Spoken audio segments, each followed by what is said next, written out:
Hello everyone, I am Priyanka and today I am going to talk about one of the most important topics of class 10, that is double circulation. So like any other topic, I would like to suggest all the students to try to answer the 3 questions which will help you in grabbing the whole topic. So the 3 basic questions are what, how and why.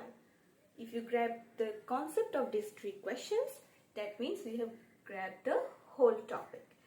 So now let us start with the first question. That is, what is double circulation? So double circulation is the blood circulation process in which blood passes through the heart twice in one complete circulation. Again I am repeating, double circulation is the blood circulation process in which the blood passes through the heart twice during one complete circulation. So if I break down or describe these words, that means whenever the blood is moving around the body, when it is making one complete cycle, then it passes through the heart 2 times overall. So one cycle, but during this one cycle it will pass through the heart 2 times, and that is why it is called double circulation. Now as it is passing through the heart 2 times, so that means there are 2 pathways. Okay, so 2 pathways. These 2 pathways are the pulmonary pathway and the systemic pathway. So you can also use the term circuit over here instead of pathway. So pulmonary pathway and systemic pathway. The first one, that is the pulmonary pathway, is involved with the lungs and the heart. So here the pathway or the movement of blood or the flow of blood is taking place between heart and lungs.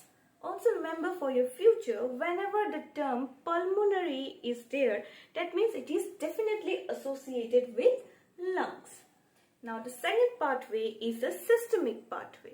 In systemic pathway, all the other parts of the body is involved. That means the blood flow between heart and all the rest of the body parts of the human being. Now these 2 pathways together, they are forming the double circulation. So with this, I think your first question is clear. What is double circulation? Now let us move on to the second one. That is, how does double circulation take place? Now before that, I would like to just remind you of something. So remember, whenever a blood vessel is entering an organ, suppose this is some organ, whenever a blood vessel is entering the organ, this blood vessel will always be an artery. Okay, the blood vessel which enters the organ is always an artery, and the blood vessel that moves out of the organ, that means the blood vessel or the vessel that is carrying the blood moving out of the organ, that will be a vein.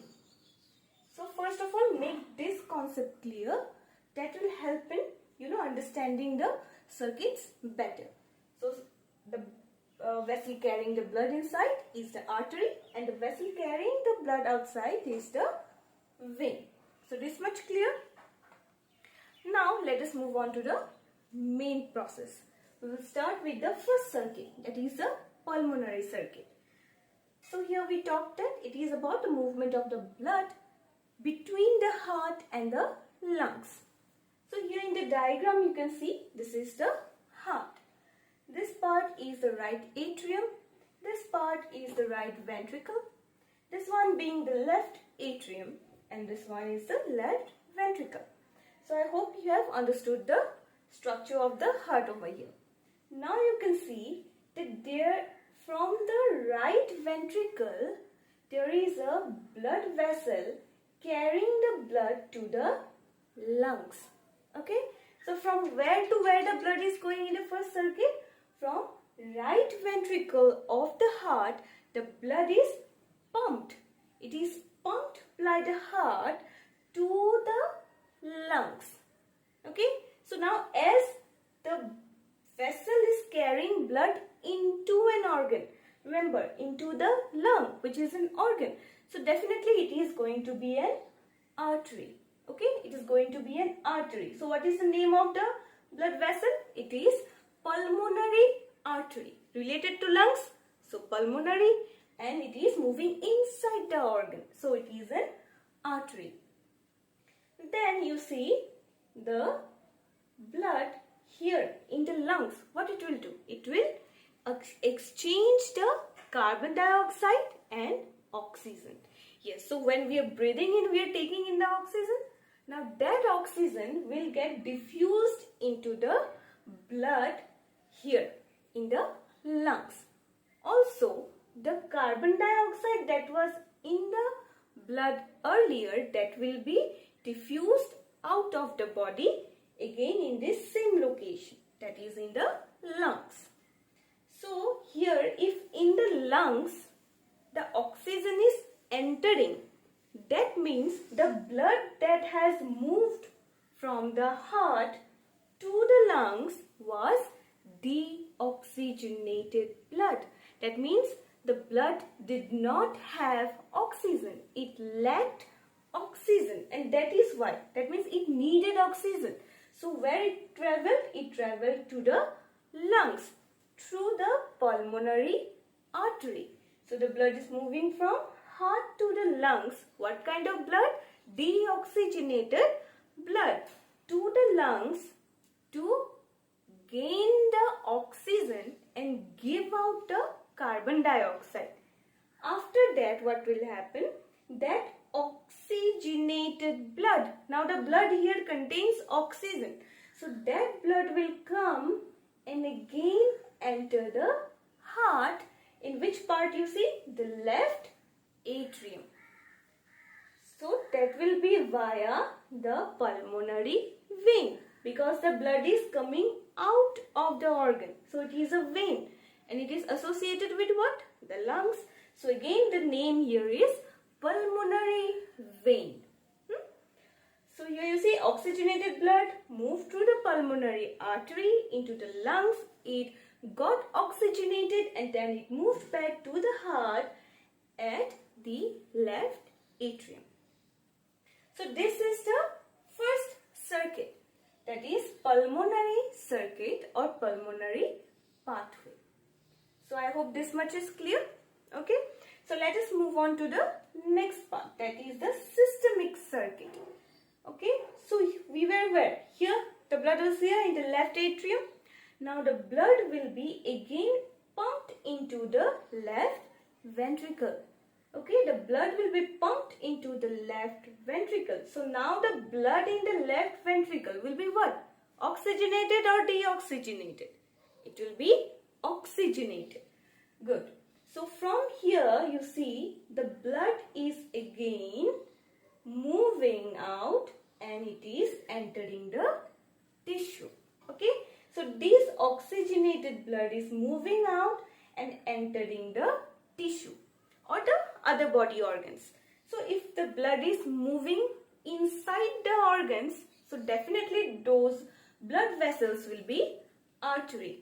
Now there are different artery for different organs, so we are not dividing it, but just overall we can say that with the help of artery, the oxygenated blood will move back into the organs. Now here the tissues or the body organs, they absorb the oxygen. That is, the oxygen gets diffused into the different organs. Now they will use up the oxygen. Now what is formed inside the body? Carbon dioxide along with some other dirty materials or some waste materials in the body. Okay. So now this tissue, what it will do? It will give out all the unwanted materials into the blood. So it took what it wanted. It wanted oxygen.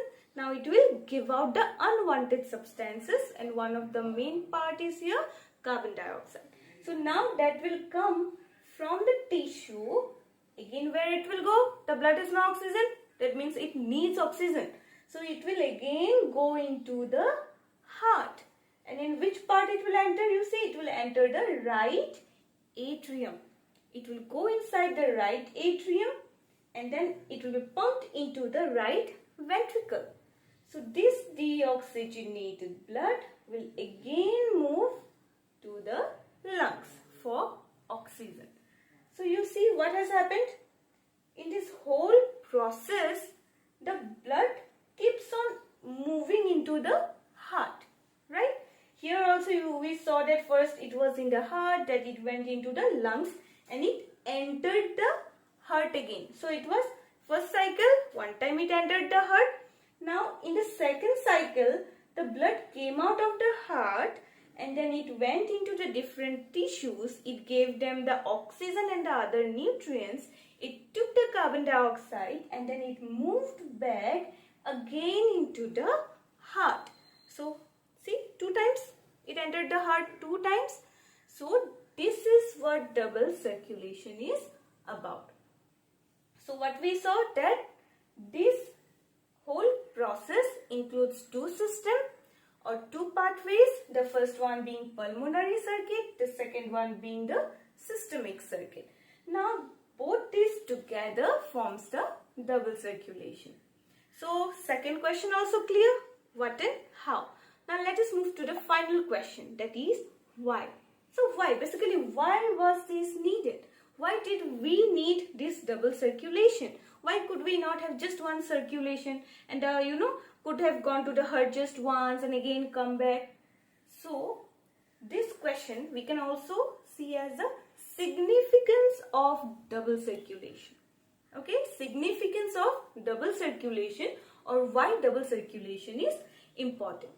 So what will be the answer? Because of this double circulation only, the body is able to keep the oxygenated blood and deoxygenated blood separate. It's the, both this type of blood is not combining. It is able to keep them separated. Just like, in the town if you go, you see that there is one-way pathways we see. Only one way you can go. If you have to come, to the same place, you have to go round and round and come back.